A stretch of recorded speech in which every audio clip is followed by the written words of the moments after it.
Bienvenue si vous nous rejoignez sur France 24 et sur France Info. Merci d'être avec nous. L'armée américaine a donc abattu samedi le ballon d'observation chinois qui survolait son territoire. L'engin est tombé au-dessus de l'océan Atlantique, au large des côtes de la Caroline du Sud.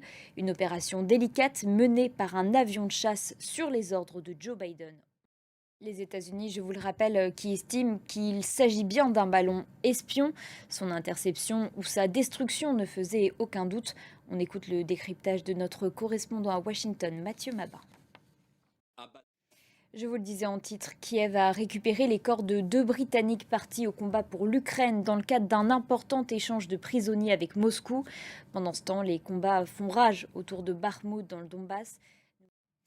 En Israël, la protestation contre le gouvernement de Benyamin Netanyahou continue. Ce samedi soir, des dizaines de milliers d'Israéliens ont défilé dans les rues de Tel Aviv.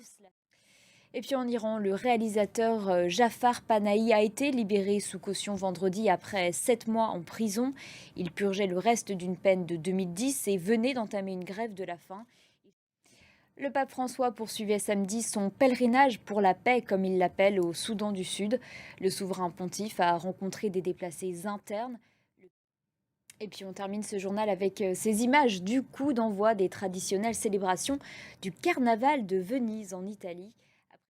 Fin de ce journal, merci de l'avoir suivi. On se retrouve dans une quinzaine de minutes pour un nouveau point sur l'actu sur France 24 et sur France Info. À tout à l'heure.